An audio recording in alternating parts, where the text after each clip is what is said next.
Once I saw my Lord and Savior Totoro, I knew I had arrived at the promised land, aka Ghibli Park.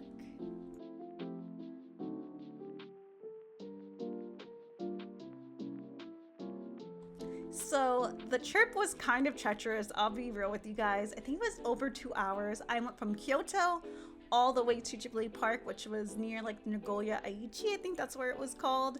And I had a timed ticket, right? Like a timed entry for the grand warehouse, and it was like first thing in the morning. So I had to wake up so early to get ready and go on the train to head over. And getting these tickets was not easy. It wasn't the most difficult. Honestly, the Pokemon Cafe was way harder to get than tickets to go to Ghibli Park. I got it off Klook, the Klook app. It was fine, even though I had to be like right on it because people were buying up those tickets within like 10 seconds. Like, I'm not even kidding you. Yeah, and before we get into it, of course, the one day that I'm outside and had to be outside and doing an outdoor activity for hours, it was raining. It rained that day, y'all. After going through the clock tower, you take an elevator down and you are whisked away to the magical world of Ghibli. And I do have to say, it was gorgeous. It looks so good. The best thing is how early I got there, and I had like the first time to enter the grand warehouse. I was able to go through a lot of the first floor without anyone else. Like, I was able to walk around and just kind of take it in.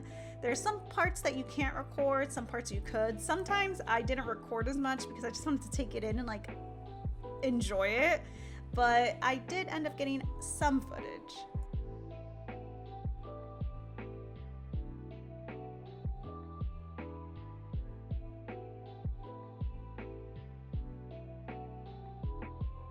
If you go up the stairs, there was a big Spirited Away area, and it looked really cool. I love the little details that were around the whole area, around the warehouse, because it gave little nods to different movies, which of course I loved.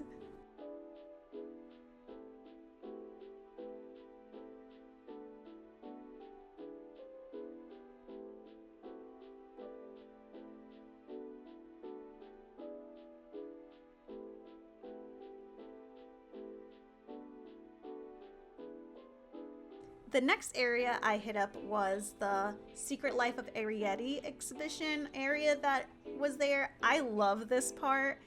It looked so cool, the fact that everything was so big.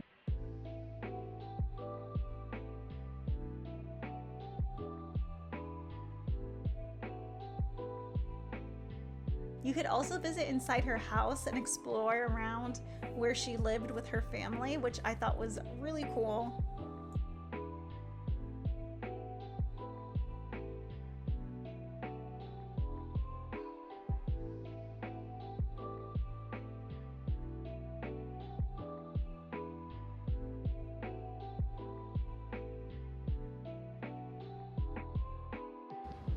Are you sure we're supposed to be in here?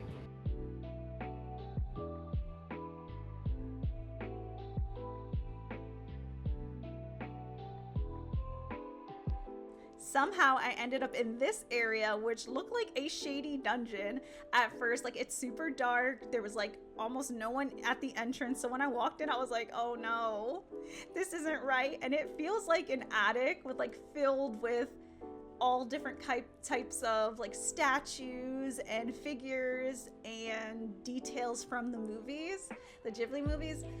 I realized that, but at first it was looking a little scary. You're telling me this wouldn't scare you in the middle of the night? Now, after I like explored both floors, I was like, let me go to this really big exhibition. And I should have known when the doors opened and everyone rushed to the big exhibition that I should have probably gotten in line first, but I didn't. And so I was in that line forever, y'all. And basically this exhibition is just a huge photo op. Well, different photo ops from different movies. And of course, it was like my own personal hell, low-key, like not even lying, because you're in a line and basically everyone takes a turn taking a picture. So you're in line, it's your turn, you run up, click, click, click, get your angles, get it, and then you go on, and then you have to keep staying in the line to go to the next place to take a picture. So I was so stressed because I was like, I'm never gonna get a good picture, because once I ran up there, I was so embarrassed because everyone's looking at you. Obviously, it's what's going on else? What else is going on there? And I was gonna be so nervous. I did not get a lot of good pictures here, you guys. It was really amazing though. I really still did like it. I love Castle in the Sky, so I really love that area. After all the photos, I was also able to attend a showing in their little theater. It was short, I would say like 15-20 minutes. I'll be honest with you guys, I cannot remember what it was about. I cannot remember. It's been a minute, but I enjoyed it. It was nice. It was a nice experience. So with my remainder of the time in the Grand Warehouse, I just explored all the crevices and areas that I didn't have an opportunity to see earlier. So take a look.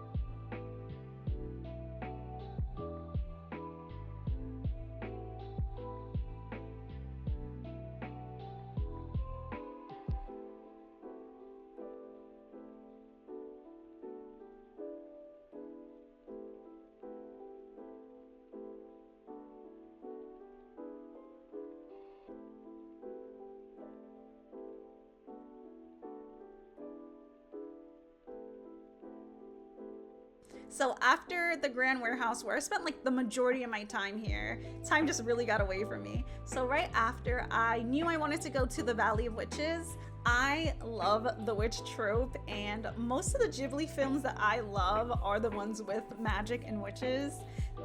Once you enter the area, it was like completely different. It looked different. It looked like you were right in the movies. It was gorgeous. Walking around and just taking in the ambiance was amazing.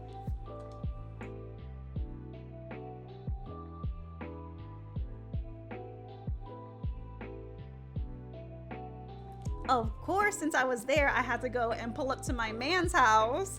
They did not play. You could not take any pictures or videos when you went inside, but you did get to walk around Howl's house and explore the different floors of the moving castle, which I really liked.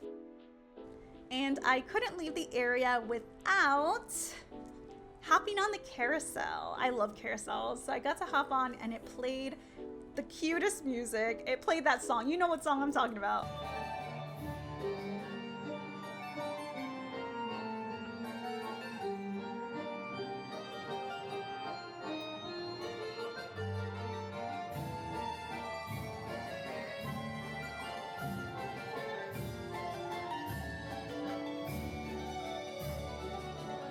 But at this point, I was hungry and I only ate some milk bread from inside the warehouse. So I went to the Flying Oven, which was a restaurant in the Valley of Witches, and it was a little bit of a wait. And by the time I got there, like half of their stuff was sold out. Don't know how, but it was sold out. So I ended up getting these like fish and chips with like this pink tartar sauce. It was super cute, and I don't remember what this is. After leaving the Valley of Witches, I walked a little further and I went to the Mononoke Village. It looked each area looked so different from one another. It was like crazy. So once in the Mononoke area, the village, it looked really like it was in the movie. It looked like the times that the movie took place. It was cute, but there wasn't a lot going on here. I don't know if it's like in the cards that they were going to add more to this part of the park. I hope so, because I feel like I love Princess Mononoke so much, and I feel like there could be more. Not to be like ungrateful, but I just feel like I wish there was more to it. So I hope they do add more to this part.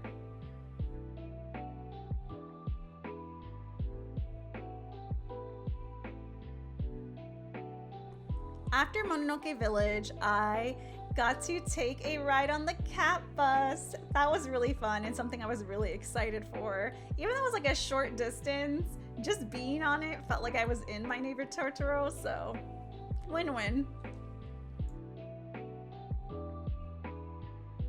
So I took the cat bus to the Dondoko Forest, which was basically My Neighbor Totoro inspired. This area again was completely different than the rest. This was like very nature-esque. It was a pretty good hike, and you were really like surrounded by nature and the trees. I did get to go inside Satsuki and Mei's house, which was really cute. After I finished exploring and resting in the Dondoko Forest, it was about time for me to go home. It was getting dark, and the trip back, I didn't want to be stuck somewhere that I didn't want to be. Now, especially since the next day I had planned that I was leaving Kyoto and going back to Tokyo for the last kind of leg of my trip. So I had to make sure that I was up early because I had a lot of plans and an appointment at Shibuya Sky, which you will see next time. As always, thank you guys for watching. I really appreciate it. I have only, I think, a few more videos left of my Japan diaries, and I am done.